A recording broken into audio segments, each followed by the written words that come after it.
Hello everyone, welcome back to another tutorial video on the HasMotion YouTube channel. For this tutorial, we will be overviewing the application of force platforms in Visual 3D. As you may know, force platforms are devices used to measure the forces exerted by a subject standing, walking, or performing movements on its surface. It records force vectors in 3 dimensions: vertical, horizontal, and lateral, along with moments and the center of pressure. For this reason, force platforms provide critical data for biomechanical analysis because they measure the interaction between the participant and the environment. Overall, reaction force data measured by force platforms gives physical meaning to parameters such as calculated joint forces, moments, and powers. A quick note is that the analog signals that are collected from the force platform are not the force signals. The force signals must be computed from these analog signals using several parameters that specify the type of computations required. Different force platforms require different computations, which makes this a non-trivial task. First, we will begin by reviewing the information stored in a C3D file, which is a flexible binary file containing data from a single trial. Data from force platforms are stored in C3D files in a very specific way. The following parameters should exist in the C3D file. FP used is the number of force platforms used. FP type is the type of force platform used, which determines how to interpret the recorded analog signals, as this would be different for each type of force platform. FP0 is the range of frames for which a background noise level is calculated and then subtracted from each of the analog channels. FP channels is the names of the analog channels. So for example, the forces in X, Y, and Z, and the moments in X, Y, and Z. FP origin is the origin of the force platform in the force platform coordinate system. And FP corners is the XYZ coordinates of the force platform corners in the laboratory coordinate system. And we can note that there is a specific ordering of the 4 corners. FP underscore cal matrix is a calibration matrix for the force platform if required by the force platform's type. So, force platform data can be seen as a confusing aspect of the C3D file format. All of the force platform parameters required for the type of force platform being used must be defined correctly. Some of the parameters are specified by the force platform manufacturer. These values are provided in the manufacturer's user manual. Note that some of these parameters cannot be transferred directly in the C3D file. An important note is that the C3D format assumes consistency between units throughout the file. This means that if the motion capture has been collected in millimeters, then all distance measures in the file must be consistent with this.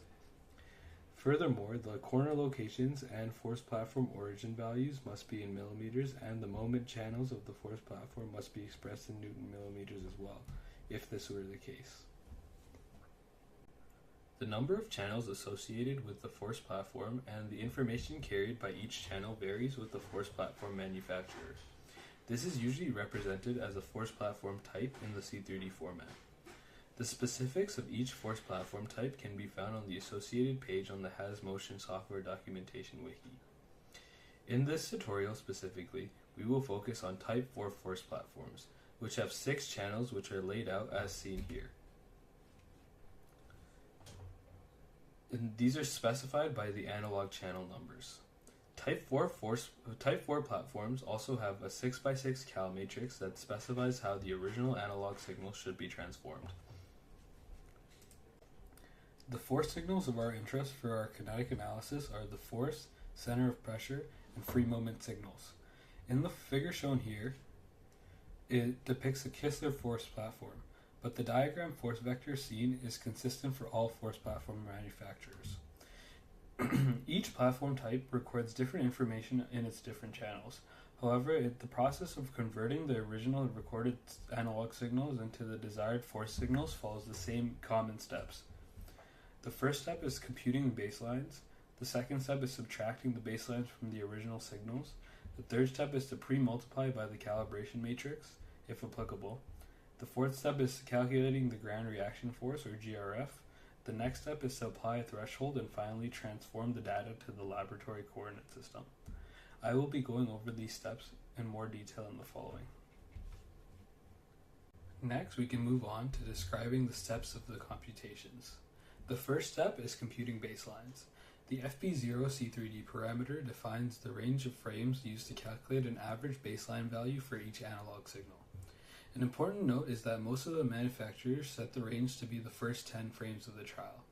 This means that if the force platform is loaded during these first 10 frames, then the ground reaction force signals will be incorrect. If this is the case, then the user should either set the frames to 0, 0 so that no baseline is subtracted, or should adjust the values to specific frames in which the force platform is unloaded. The next step is to subtract baselines. The baseline value for each analog channel represents the value of that channel's signal under no load. It is subtracted from that analog channel's original signal at every frame to produce a tiered signal. This does not affect the original analog signals as seen in the data tree, since this processing takes place when the force platform signals are computed. The process of subtracting the signals can be seen here. So the tiered analog is equal to the original analog minus the baseline. After that step, we want to move on to pre-multiplying by the calibration matrix. Several of the force platform types have a calibration matrix, which is an inverse sensitivity matrix that is provided by the manufacturer. Visual 3D pre-multiplies the values reported by the analog channels with this calibration matrix in order to convert the recorded analog signals from volts to the appropriate force and/or moment signal units. For example, for a Type 4 force platform, the one we are focusing on today, the following would be the processing equation, as seen here.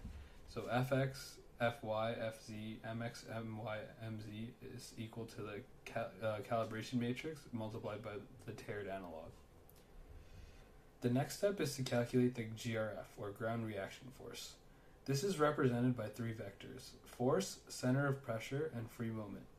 Each is calculated from the appropriate analog signals. Different force platform types require different calculations for these ground reaction force vectors. For our Type 4 force platform example, the force vector is equal to the intermediate force signals from the previous step, as seen here.